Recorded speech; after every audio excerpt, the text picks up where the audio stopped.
Hello, good evening and welcome to Newsnight. In the next 60 minutes, as the country's case count continues to soar, the Ghana Health Service says it has recorded over 367 cases of COVID-19 among students in 6 regions of the country, of the latest from that press briefing a while ago. Also more as the service expresses concern over blatant disregard of protocols in schools, even among teachers. Meanwhile, here's why some Ghanaians are refusing to adhere to the protocols. To repair my phone and I had to take it off. Recently, when I watched European Champions Cup, the whole Britain, the Wembley, the biggest stadium in the world, even one single person are not wearing a mask. They are just hugging themselves, kissing themselves. We hear from some experts who are advocating enforcement of the law to compel people to adhere. Also tonight, there's anger and disappointment among the minority in Parliament after the Finance Minister directed them to the National Security Minister on their queries on the cost of President Akufo-Addo's foreign travels. Mr. Speaker, the President's domestic and international travels are matters to do with national security. The National Security Minister is really best placed, Mr. Speaker, to furnish this Honourable House with the details needed. And in business, IMF pushes for tough measures to deal with the rising threat to the economy in the coming months. And later in sport, concerned members of the Ghana Athletics Association filed petition to dissolve the executive committee, citing bad governance. And later tonight, AMA officials shut down Seco branch of Las Palmas restaurant over sanitation breaches. The reason why we are closing down this place is all the workers here, none of them is medically screened. That is one. They do not have toilet facility for the eatery. It's a requirement. 3, where they are preparing the food is not neat. We have details from today's edition of the Joy Clean Ghana campaign later. That and more here on Newsnight. You want to join us with your thoughts and comments via WhatsApp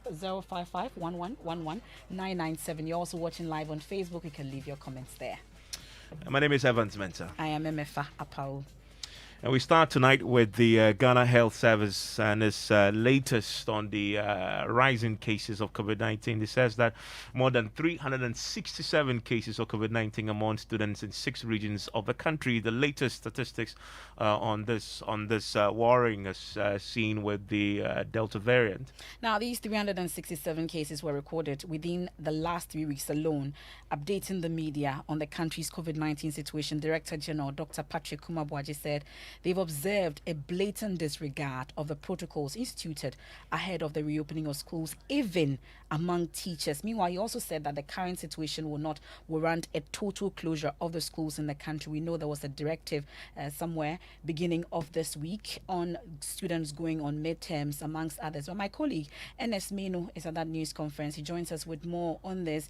Enes, let's talk about the details that were provided, starting with these 367 cases of COVID-19 among students in 6 regions. Did they put out the schools?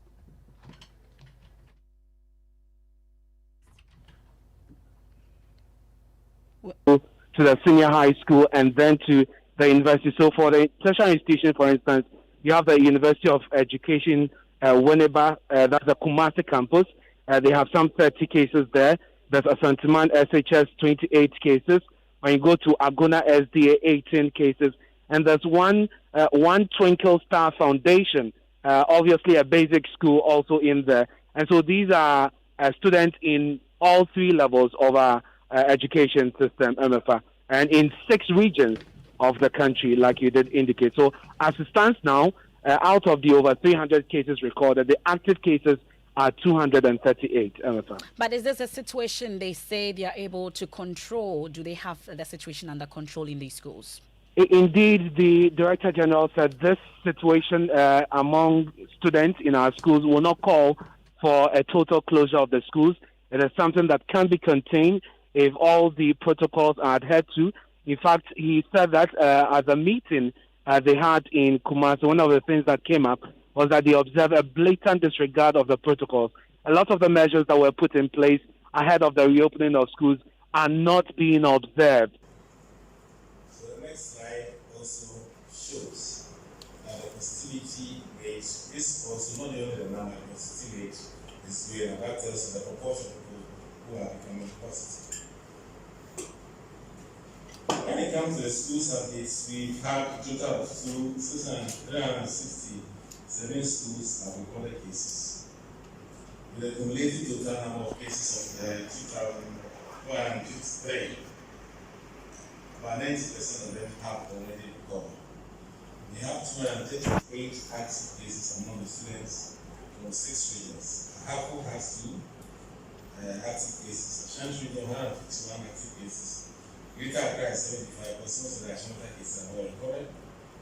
Bono has 1, Bono East has 1, and OT has 8 active cases among the students. Volta region has recorded the highest total number of cases for students, and that's about 512 cases. And Northeast still remains the only region that has not recorded any case. The next slide shows you not only the number but also the schools we are dealing with. Let's focus more on Ashanti. Ashanti has had in the last few weeks a large number of schools outbreak.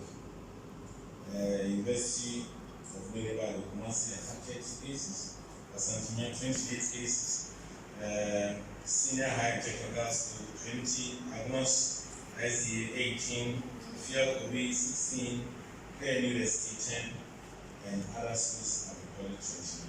So that tells you that Ashanti, but what we have also discovered in our session we went to do a response was an apparent disregard for the protocols that was instituted at the time the schools were open. We can also see that the schools that are still abiding by them are still being able to avoid the outbreak. So that's Dr. Patrick Kumabwaji there. NS is still with us on the phone. NS, considering that latest directive also for final year students not to go on midterms, we know there was a pushback amongst others. Did that come up as to how exactly they are hoping to enforce it? Okay, so it appears that we've lost NS Menu there on the phone, but the lack of adherence to the protocols, limited access to COVID-19 testing and contact tracing, among others, remain a challenge for the health service and government. Bernice Abubedu-Lansa takes a look at the situation. Regularly wash your hands with soap and water. Use a sanitizer and maintain a distance of 6 feet between yourself and others. These have been preached since Ghana first recorded its first 2 cases of COVID-19 in March 2020. Initially, it was quite difficult getting the public to adhere to these protocols, especially the wearing of face masks. However, the imposition of a partial lockdown and enforcement of laws by local authorities and the police got a large number of the population adhering to the protocols. That's not the case today, despite the presence of the Delta strain, the most contagious variant.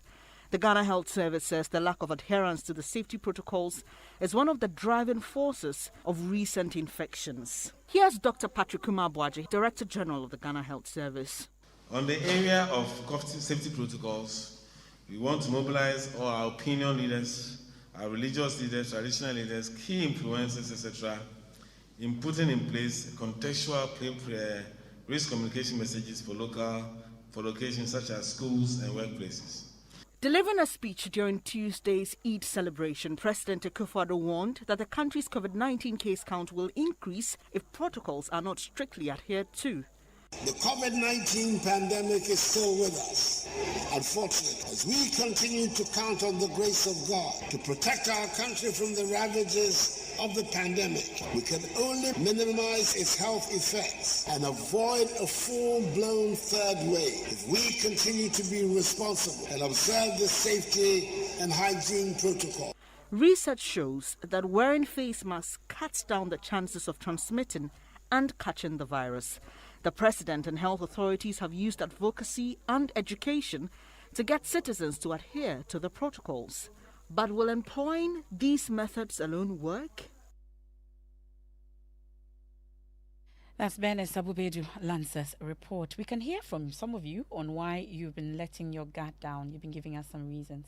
I don't think it's rare because from recently when I watched European Champions Cup, the final match, the whole Britain, the Wembley, the biggest stadium in the world. Even one single person are not wearing masks. They are just hugging themselves, kissing themselves. Look at the number of people in the sports stadium at the final match. The sensitization has gone down. That is one. And then the figures being churned out by the government has also come down. That is why the awareness is down. Hence, some of us not wearing it. Well, I would like to wear it. I was wearing one. I'm just from the court. I came to Circle to repair my phone and I had to take it off. I've been hearing about the new variant that is in town, Delta something, and then we need to observe the protocol. So that kind of makes me want to be precautious and don't want to take things for granted. Before we was thinking that no, the disease is not there. But now, the cases are still going higher. The disease is... So now, as for media, I'm protecting myself. I have to protect myself because I don't have money now. If anything happens, I don't have money where I can go to hospital. So I'm just wearing this to protect myself. Well, health experts are now demanding strict enforcement of the COVID protocols. We can hear from Nana Kofi Kwache, who is a US-based public health specialist. The Delta variant, which was first detected in May in Ghana, is now leading in July, as we've seen. And air travelers, who are mostly the major source of variants of concern entering the country, I mean, that's not to say that other ports who are also involved in the introduction of these variants of concern. And there are many unique... You have to be able to communicate to people. There's a question of communication. So it's not just saying you've done some adverts, so you finish your communication about COVID-19. You have to engage community leaders. You have to engage people where they are at the level that they are. You have to have diverse, multilingual communications that are more dynamic. And you have to do a lot of that in the digital space where lots of people are getting their misinformation from or their doubts from. Those things have to be done quickly, but it also requires, like I said, candor about the reality of the situation. If people do not perceive that the Delta variant presents a new risk, or that it's not widely spreading, or that there's no need for any necessary public awareness or public anxiety about it, then they will not respond in the way that we are looking for. So that's a health expert there, Nana Kofi Kwache. But scientists at the West Africa Center for Cell Biology of Infectious Pathogens, WACPIP, have expressed concern that persons traveling into the country may be major contributors to the spread of the Delta variant. Well, the scientists say their genome sequencing have revealed that the deadly Indian variant is leading transmissions this month of July, which is alarming, actually, which means that the Delta variant is increasingly becoming the most dominant strain in the country. And the Ghana Health Service data shows as many as 21 persons dying in the first 17 days of July, but the lack of adherence to the protocols, limited access to COVID-19 testing and contact tracing, among others, remain a challenge. Now, speaking at the 2021 WACBIG research conference, a fellow at the center, Collins Musita, said people traveling into the country remain a source of concern for the spreading of the variant. Variants within Ghana, as I mentioned, we have about 43 different lineages circulating, and which can indicate that there's an ongoing transmissions and potentially locally seeded outbreaks, such as what we've seen with the B.318 variant. Well, interesting development also today, Evans. One of the genome sequencing that they've been doing, it's revealing that people with blood group A are usually the symptomatic carriers of COVID-19, whilst blood group O people are usually asymptomatic. Well, at the same event also, Presidential Advisor on Health, Dr. Anthony Insiasare, charged Ghanaian scientists to contribute towards developing vaccines locally. We know there was a committee that was put together, chaired by Dr. Frimpong Boateng, to do this, but we're yet to know what the status of that actually is. And which blood group are you? O positive. Oh, okay. So you are one of those people who. Oh, no wonder you, because you've never tested. I never got COVID. You never got COVID, but have you tested? Yes, tested a couple of times. Always negative. I got COVID. I didn't show symptoms. Well, I did towards the end of my. It actually started with you clearing your throat all the time. So all the time. I got to know that. Yeah. All the time. Yeah, I mean, of course, but I recovered. And so, as for me, I think I have double protection. So I had I built antibodies from the recovering from COVID, and I took the You're double. still not safe. Double jab. Well, that's why I'm wearing a face mask to protect you, even in the studio. So listen to Newsnight. It's on Joy 99.7 FM. Let's go to Parliament now, where the Finance Minister, Ken Ofori-Atta, after several weeks of anticipation, building to his appearance to come and answer the question about the cost of the President's foreign travels, comes to the floor and says, I'm sorry, I don't have the answer, but the National Security Minister does. Well, he says that minister is best placed to brief MPs on how much the president's foreign trips in May to Belgium, South Africa, and France cost the taxpayer. Well, responding to that question, you know that motion was filed by North Tongue MP Okujeto Ablakwa. The finance minister says there was no specific budget release for the trips as the Office of the Government Machinery now relies on quarterly funds from the Finance Ministry to keep running. We can listen to him. Thank you very much, Mr. Speaker. Mr. Speaker, in line of the 2021 budget implementation instructions, the Ministry of Finance did not release any funds to the Chief of Staff specifically for His Excellency the President's trip to France, Belgium, and South Africa, or any other destination. The current practice is that the Ministry of Finance releases quarterly funds to the heads of department, in this case, Office of Government Machinery, the Chief of Staff, for all the operational activities of the office. To facilitate the safe coordination of the President's travels, domestic and foreign, that is, the Office of Government Machinery and the National Security Secretariat work together to achieve this. Mr. Speaker, the President's domestic and international travels are matters to do with national security. The National Security Minister is really best placed, Mr. Speaker, to furnish this honorable House with the details needed. Thank you, Mr. Speaker. So that's the Finance Minister's response to that question filed by Samuel Okujeto Ablakwa. Well, on the floor, he described the response as disappointing. Right, Honourable Speaker, since the 1st of June 2021, can we know on what basis the Honourable Minister requested for more time when he's now telling us that this is a matter for the National Security Minister to respond to?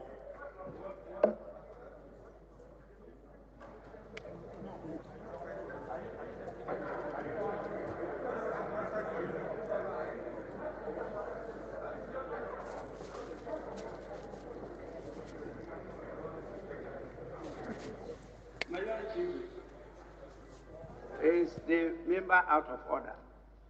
Speaker, in this House, as the practice, we deal with facts, truth, and accuracy. I heard my good friend say that the minister had indicated that he needs more time. Can my good friend be magnanimous enough to prove what he just stated? Evidence of where and when the minister made that statement.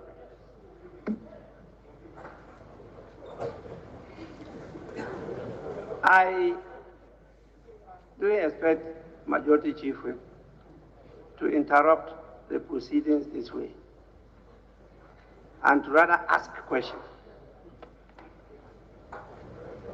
No. I allowed you because I thought you were rather going to express worry about his initial statement that he's disappointed with the answer given by the minister. I thought that is what you wanted to react to, but not the other aspects. The minister is called upon to answer a question. The answer could please or displease you or disappoint you, but that is the answer the minister has to give. You can probe further, and that is why we have opportunity for supplementary questions. So that's the speaker there. I want to bring in our parliamentary correspondent, Joseph Gakpo. Also joining us is the chairman, the ranking member on the Finance Committee, Casey Latofosing. But let me start with you first, Joseph. Joseph, so the Okujeto Ablakwa who asked the question was disappointed. He was disappointed because the Finance Minister says the Minister for National Security should have the answer. He was challenged to provide evidence to suggest, when he made the suggestion, that there has been an earlier communication which meant that the finance minister could not come at the time because he needed more time to gather the evidence to come and answer. Was that resolved? Was that resolved? Is there evidence on the floor or in the Hansa to say that indeed the finance minister had requested for more time just for that purpose? So Mr. Blackwell insisted that someone who works at the office of the clerk, he mentioned his name as the individual who communicated to him, Mr. Blackwell, that the finance minister had requested for more time. So he made that point on the floor that Mr. Jetro, who actually works in the office of the clerk, is the one who gave him that information that the finance minister had requested for more time. But Evan, there's been a response to that from the majority side. Deputy Majority Leader Alexander Penyomakin addressed a media briefing a while ago, soon after the minority addressed theirs, and he was very categorical that the finance minister never asked for more time. He's challenging Mr. Blackwell's claim that there was a request for more time. He says actually it was the Speaker of Parliament himself, Alban Bagman, who had insisted that in due course he was going to create space for the response to be given for this particular question, which was how come it had delayed. You know, that question was supposed to have been responded sometime on the 17th of June, and Mr. Penyomakin is insisting and challenging Mr. Blackwell to provide the necessary evidence to the effect that there was actually an official communication to Parliament that the minister needed more time, which he insists was never the case. And he's also passed a lot of other comments about how Mr. Blackwell has handled this.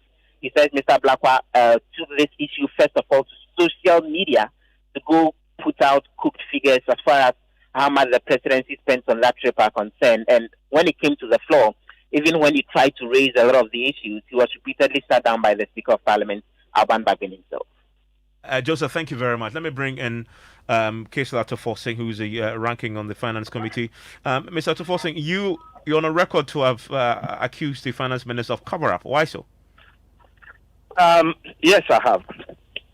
And you want to know why? Yes. Evans, I don't know if you have adverted your mind to the Public Financial Management Act 2016. It is clear, if you look at the responsibilities of a minister responsible for finance, it is clear that indeed the minister responsible for finance is the supervising minister when it comes to the use of public funds. So in fact, if any covered entity, which includes the National Security and the Office of Chief of Staff, spend any money at all for whatever purpose, the minister responsible for finance has the responsibility. In fact, he's the supervisor in how this amount is actually spent.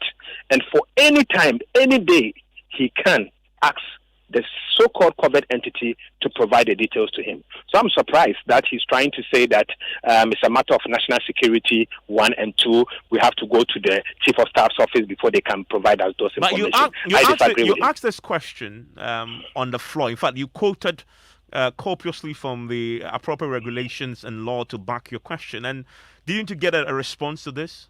The Speaker, in his wisdom, thinks that I should come with a substantive question to ask the minister to do that. But, I mean, the fact still remains that whether the Minister of Finance has the power or not, and the evidence is clear. The Public Financial Management Act, in fact, Section 4 and Section 5, clothe the minister responsible for finance with every responsibility to have gone for the information and provide same to the legislature. That is a fact. I had a speaker today, when you raised this, the speaker agreed with the finance minister that in public administration, once they have given the budget to the National Security Ministry, they spend. But then it's when you come to the budget, when you're accounting for what I've spent, if it's missing, then you can interrogate that, but not at this point. That's what the speaker said. You see, the speaker ruled, and I'm also quoting the law. And nobody has so far informed me that the quotation I'm giving is wrong.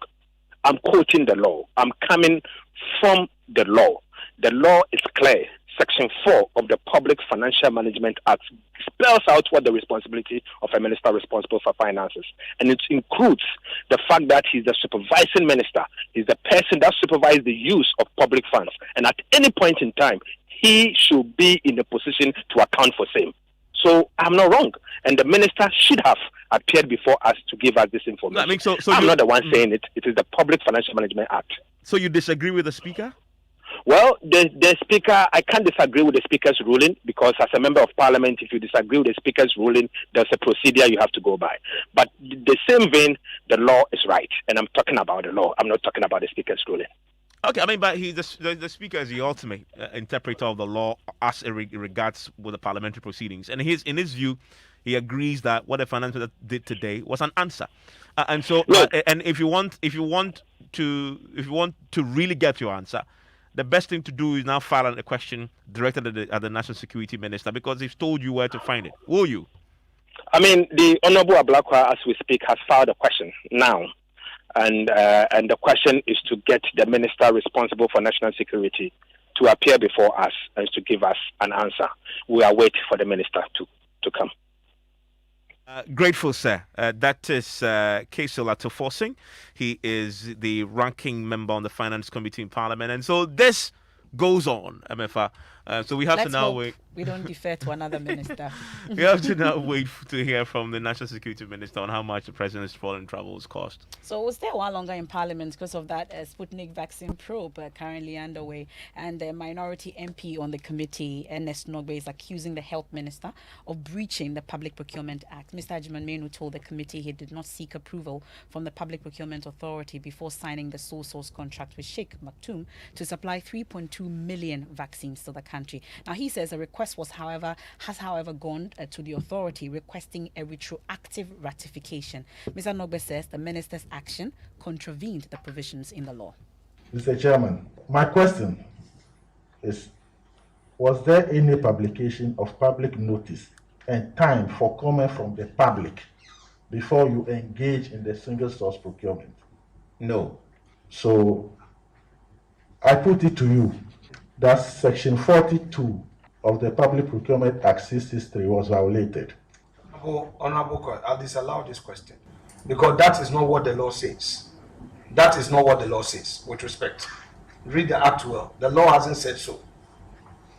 Now, Mr. Minister, what precondition necessitate the single source procurement? Precondition. I think we all know we're in a pandemic, not just an emergency. Well, a director of supply chain at the Ministry of Health, Tete Kofi Romeo, insists the ministry did not breach the procurement law in not seeking prior approval of the Public Procurement Authority before signing the contract. Honorable Chair, I think it's only under single source that even you have to apply for ratification. Because if you open tender and you have other submissions and you award your contract, that is the procedure. But because under the circumstances, you could not apply to PPA to give you the approval to do single source, and you went on to do single source, then now you have to apply to them that based on ABCD, I went ahead to engage this firm to undertake this assignment for me. So I'm applying for you to ratify that process for me using single source. Then they will come in to investigate whether what you have presented to them, it is right or wrong. And then they take it to the board. And then if their investigation, gives you the justification that you should use single source or you should do that, then they grant you the approval. If their investigation comes out that it is not right, then they take decision otherwise. So, Mr. Honorable Chair, it is right to use single source procedure and ratify. Thank you. Now, that's Tete Kofi Romeo. He's Director of Supply Chain at the Ministry of Health. They're appearing before the Sputnik V vaccine probe committee in Parliament earlier today. It's time for business. When we return, AME officials have shut down Circle branch of Las Palmas restaurant over sanitation breaches. That's coming up in our Joy Clean Ghana campaign. And then we look ahead to our first maiden edition of the State of Play. And George is joining me with the state of play as far as business is concerned. George, what's the state of play? You're right, and IMF pushes for some tough measures to deal with projected threats to the economy despite current recovery. And commodity trading firm that is Isoko describes current spike in prices of foodstuffs as temporary as he rules out immediate shortage because of the approaching harvest season.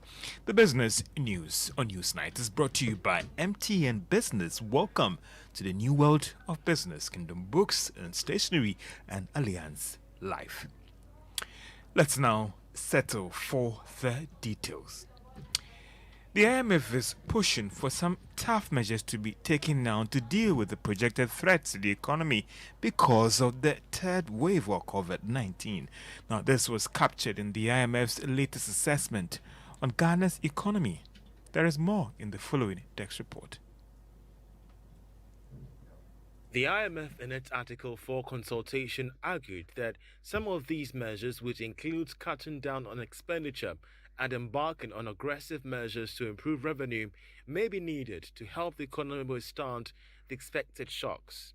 It, however, advises governments that any additional spending in these times should be directed towards the health and social sectors, with priority given to development issues. The fund, in its assessment, noted that despite the risk to Ghana's capacity to repay loans increasing, it still believes that it is manageable and remains adequate. The fund, however, notes that despite these concerns, the economy now can be described as being on a path to recovery. Ghana's economic recovery will be supported by a strong cocoa season, as well as activity in the mining and services sector. Also, inflation remaining within the Bank of Ghana's target. On the monetary side, the IMF is satisfied with measures taken by the Bank of Ghana, saying there might be a further increase in the policy rate should inflation rates remain high. It added that the Bank of Ghana must, however, be strategic to ensure that it does not erode its international reserves in an attempt to stabilize the city, and also limiting financing of the deficit. The IMF adds that structural transformation and digitalization are critical to support the economic recovery of Ghana. And that was a business text report. Now, commodity trading firm Isoko has described the current spike in prices of foodstuffs and commodities as temporary. Is, however, ruling out the shortage on the market in the coming weeks because of the approaching harvest season from next month. Some agri workers have projected that things could get out of hand soon as a result of the shortage in foodstuffs and skyrocketing prices. But content manager at Isoko, Francis Dasso, disagrees. No, because so what is going to happen is that if we are not able to handle the situation in the few weeks in which in the next 1 or 2 weeks, we are going to harvest, and so we are going to have commodities coming onto the market.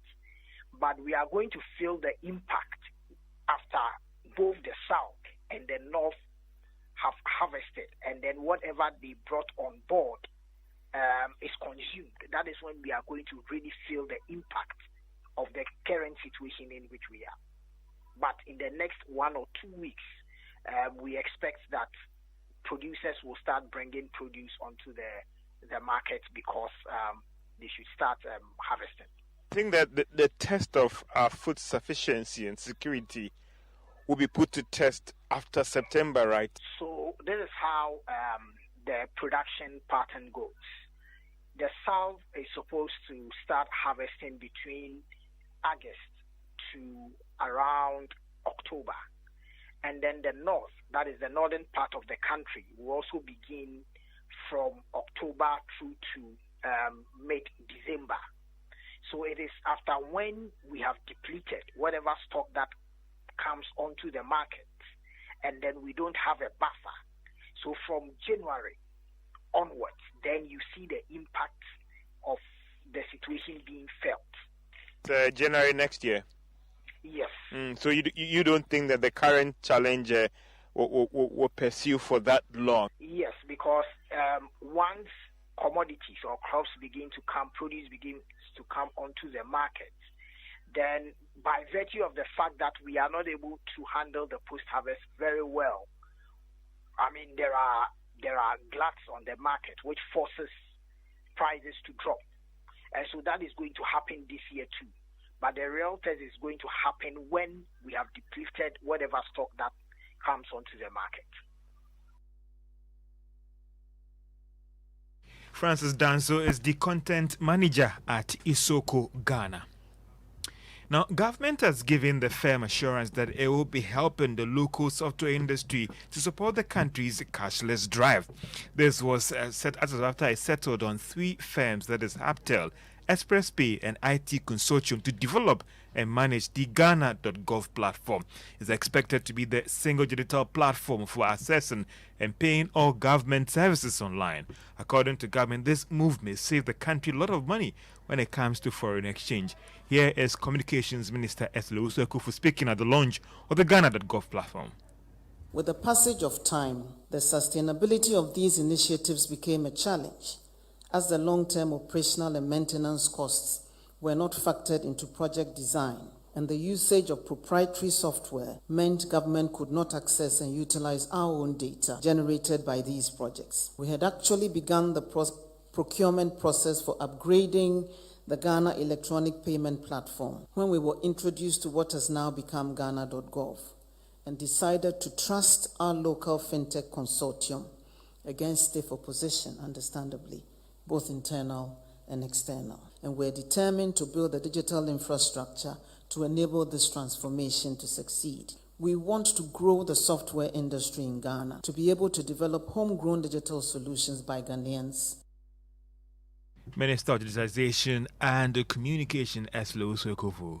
Now, new Bank of Ghana data has shown a pickup in economic activities from the first quarter of this year is being sustained. According to the latest Bank of Ghana statistical bulletin, currency in circulation, which can be linked to economic activities, have picked up strongly. It went up from 16 billion Ghana cedis in April last year to hit 21 billion Ghana cedis, that is April this year. Now, the demand is often backed by economic activities in the country. Another indicator that has improved greatly are deposits, which has also hit 36 billion Ghana cedis, ending April this year. To the stock market, MTN was down by 2 pesos and is now trading at 1 Ghana cedis, 18 pesos. The first time in a long while that we see the share price of this company go down on the Ghana Stock Exchange. Some interesting developments there for shareholders of MTN Ghana. And that's all for business on Newsnight. Charlie, my network is really killing me. I have to pay my uncle's workers via mobile money, but the charges alone, it's about 380 cedis. Charges alone just to send money? That's $10 of cement already, my guy. Listen, bro, you can save money on charges if you move to Vodafone Cash now. Vodafone Cash? But my network is... Hey, sending money on that your network, you pay. Sending money on your network to other networks, you pay. But guess what? Sending money on Vodafone Cash is free. Sending money on Vodafone Cash to all other networks is also absolutely free. No charges at all on Vodafone Cash. So tell me, what are you still doing on that your network? Massa, look sharp, then move to Vodafone Cash. Hey, make a change the SIM right now. Yeah, sending money on Vodafone Cash to all other networks is now absolutely free. Send unlimited amounts of money as many times as you like for free. Just dial *110# now to send money. Let me explain in here. I'm a mistake where I use cement for all your projects. That's why Gassem, with 50 years experience, was to develop various greater. What are your various jobs? What was super rapid 32.5 hours? On know you're suitable for your dream house. As your screening or that Nazi or plastering on man perfect finish. Gassem, what was super strong 42.5 hours? Or your best suited for slab, pavement blocks, necessary blocks, Nankasa, action pumping. For the biggest construction works like roads, bridges, on your high-rise buildings, contractor and use Gassem Extra 42.5N. Missing it be there. Choose Gassem always. In these uncertain times, stay safe and follow all the COVID-19 safety protocols. Gassem, the nation builder. No, we're having a conversation. No, it's a conversation. I know. We're having a conversation. Thank you very much. Politically correct. Aren't you tired of the overly refined political opinion, banter, and analysis on radio and television? Well, it's time to break the shackles and liberate your political opinion on social media. Joy News is bringing to your favorite social media platform a political talk show like no other. Raw, live, and interactive. We call it the State of Play. Join the best political team on social media. Evans Mensah, Winston Amwa, and Raymond Aqua every Thursday for 30 minutes at 2:30 p.m. exclusively on the Joy News and Joy 99.7 FM Facebook pages, as well as on YouTube and Instagram for a live interaction. Drop your comments on our live stream and engage with us on Twitter via the hashtag State of Play. State of Play, simply politically incorrect. You're still listening to Newsnight here on Joy 99.7 FM, and we're all excited about State of Play coming up starting tomorrow. Is at 2:30 on all our social media platforms. Already you're asking questions about it. We have this one that says, is it something that is going to be every week or has come to stay? Evans, every week? One, it has come to stay. Second is every week. So every Thursday, 4:30 to 2:30 to 3 p.m. You can simply pick your phone and join the conversation on all our social media platforms. Facebook is Joy 99.7. Facebook also Joy News. And then you go to same on Twitter, and then you go to same on Instagram, and then we're on Snapchat, and then we are on which other one? TikTok, yeah. yes. So we are all over on the social media platforms. But yes. And nothing would change your mind to bring it on to TV, No. so that I can catch it. As we say, aren't you tired of Joy 99.7 FM? You know, all the things. We've served you. We've served you enough of the fantastic content here. So why don't we serve our colleagues who are? And on for those social of us media? who do not know, really tell us a bit about what State of Play is. So State of Play simply is a political talk show designed professionally for social media. As simple as that. But the interesting twist to it is, I mean, sometimes when we are dealing with political issues on Joy FM and on Joy News TV, people want to interact. People want to ask you questions. People want to say something back at you, but they are unable to do so in real time. So what happens is that we'll talk for if it's 1 hour, we'll do the show for 55 minutes, and then last 5 minutes, So we said no, we can't do that always, because sometimes, honestly, when I'm driving and I'm listening to political conversations and opinion, you want to engage. You are debating the people, but either you call in, which is very expensive, or you send a message and hope that they'll read it. So we say, okay, no, well, let's do something about it. Let's design a political talk show purely for our social media audiences. And so we did that, and which is the manifestation of State of Play. So the show itself is 30 minutes because it's social media, and we want to make it crisp and short. Only 10 minutes is reserved for myself, Raymond, and Winston to run opinion and analysis, factually based. And the rest of the 20 minutes is for you, the audience, to ask Is that time questions. enough? Will that time be enough?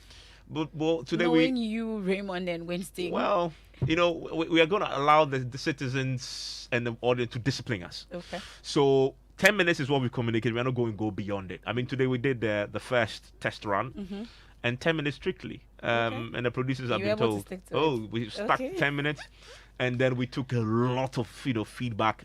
Those who are abusing us was normal. I was going to come to that, because on radio, for instance, as we're doing for Newsnight, harvesting messages, I have to make sure that the language is clean and everything. So for that one, there's no way you're going to edit. So it's the unfiltered. messages. You just take it like it's that. unfiltered. I mean, we will see.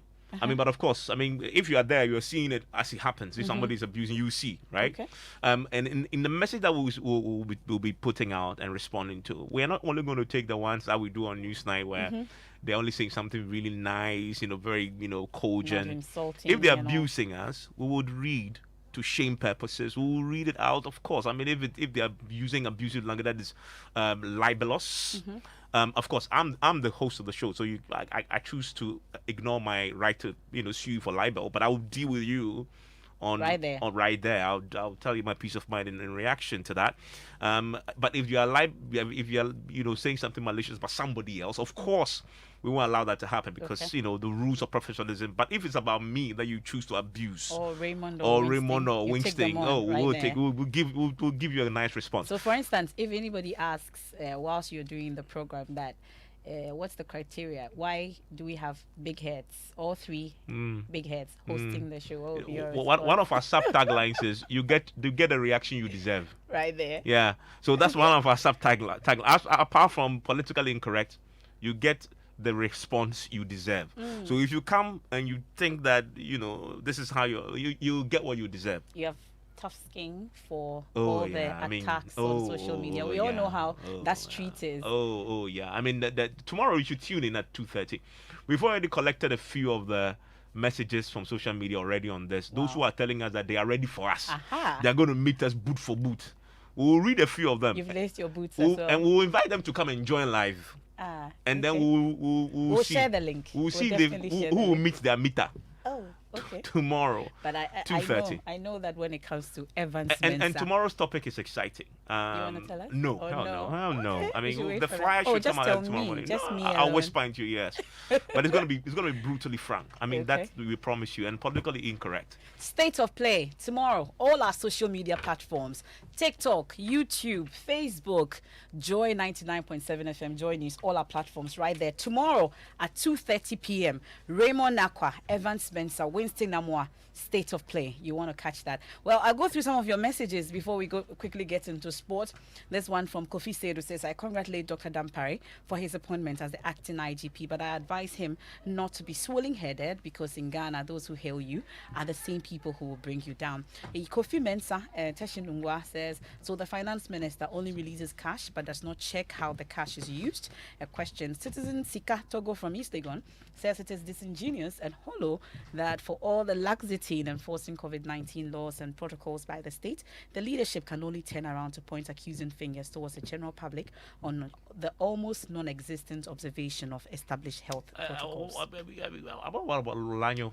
We've done Lanyo already? Yes, no, we haven't. Lanyo uses a word that I want to borrow. It's very applaudable.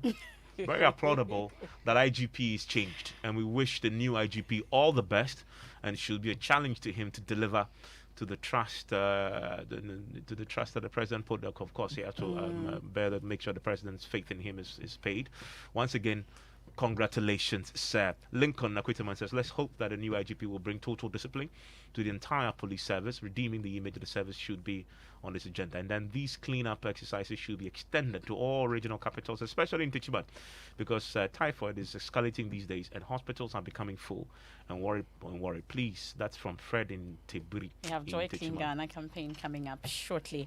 And one man who always plays on social media is here. I'm sure he's getting ready for the state of play tomorrow as well. It's actually applaudable. The state of play, is finally here. Yeah. We're going to invite him to join one of the shows because he seemed to, he's been attacked on social media. The most vilified. He seemed to have the DNA to be a host of State of Play. Yes, I think he should come. Yeah, we should invite him. Because that's for him. Yeah. That's street, that political side of him. Yeah, that political side of him. Evans Mensah. Yeah, you should join us. I play safe these days. We'll do politics and football one of these days, and then you come. Okay. Yeah. That I'll come. Yeah. But the usual, one no. Yeah.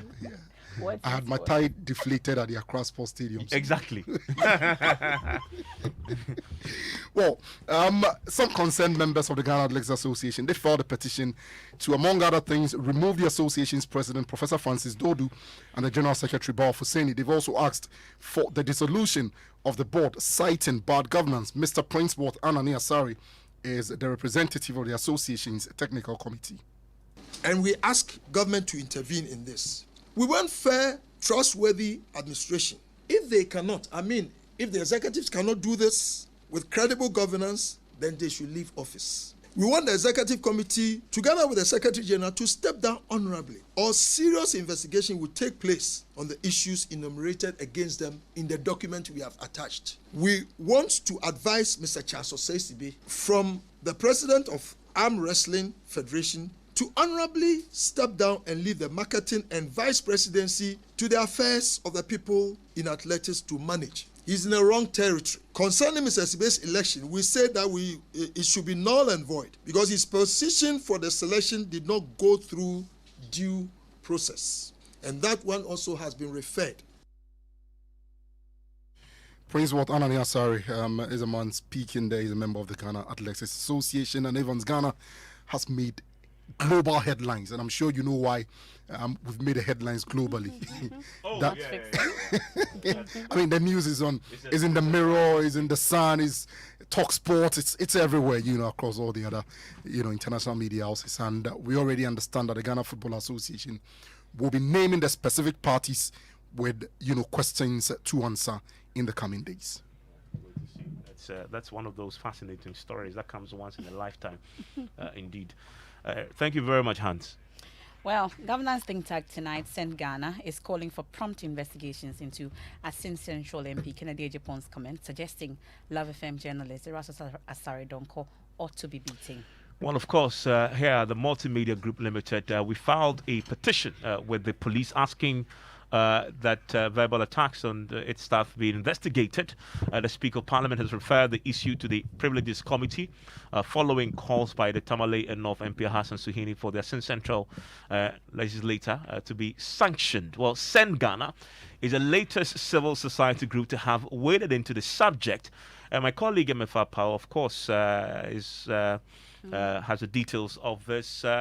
What is Send Ghana's position on this in detail? So, apart from condemning the comments made by the MP, they are also calling on the president to honour his pledge to defend the rights of the media to free expression and promote accountable governance by creating a safe environment for journalists to practice without fear of intimidation. And he goes on to say that if our democracy must advance, freedom and independence of the media must be guaranteed as enshrined in the 1992 Fourth Republican Constitution. So they also remind us that Ghana ranked low on the 2021 World Press Freedom Index compared to previous years, while maintaining its 30th position in 2020. A report by the Reporters Without Borders attributed the country's low ranking to the failure of the state to deal with the growing threats on the lives of journalists. They are hoping that with this particular situation, something concrete will happen.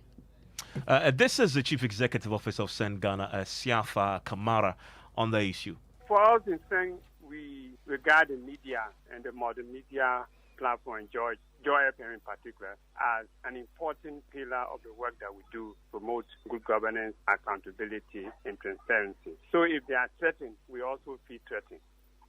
And we think that the work of your journalists in the particular case we are talking about was first class. So to say that it should be beaten the way the Honorable Member of the House spoke, we condemn it, and we are in solidarity with all the efforts you are making to get the authorities to do what they ought to do. And we think that for somebody who is head of Defense and Security Committee of Parliament to make such a statement, all Ghanaians should be up in arms to support the work of Joy FM and to ensure that what he said does not come to pass. You're also making a call on the president. What exactly are you asking for? We think that he specifically mentioned the president, and we thought that this could be an opportunity for the president to say the president of Ghana does not order the beating of journalists mercilessly under any conditions. If they breach the law, they should be taken to court. That's what the president of Ghana we are expecting to see, and we think that it would be very, very important for him to respond to say exactly what I've just said, that the president of Ghana never will call for the beating of journalists. If they break the law, they should be taken to court.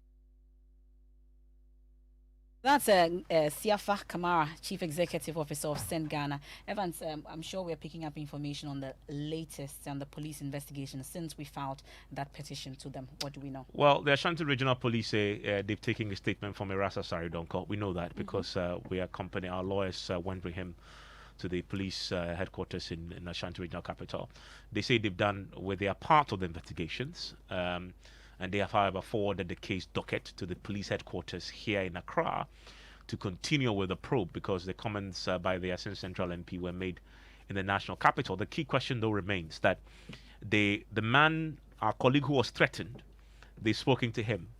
The man who did the threatening, we haven't heard yet. Threatened in Accra. We haven't heard yet if they've even mustered the courage to invite him to come and answer for what he's accused of doing, what we saw him do, and there's an evidence of him saying it should be merciless beating. The police have not had the courage to tell us what they've done about that, and there's a challenge to them to do so. If they've done that, they should as they issue the first statement to say we've spoken to Erastus. Yeah. They should be courageous enough to issue a statement to tell us what they've done if they've spoken to the MP, because it's been quite a while since that petition went to them. But thankfully, something happened in Parliament. At least we saw the Speaker take action on this matter.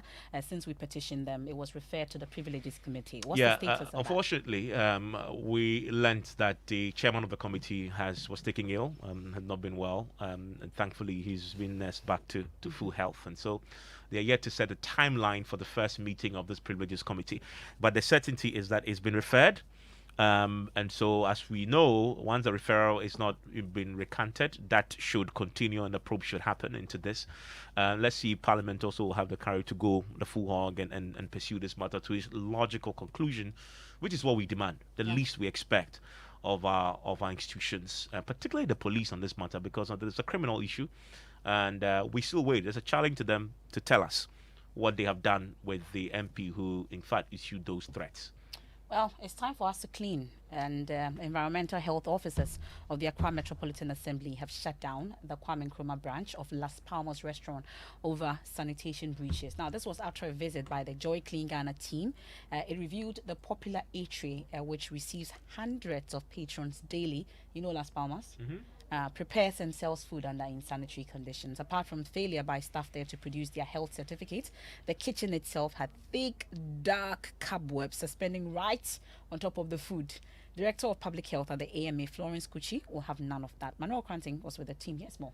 At the Las Palmas restaurant. Well, the call is that tomorrow this place is going to be locked down and shut down indefinitely up until they are able to upskill their standards to meet the regulations that have been outlined by the officials of the Accra Metropolitan Assembly.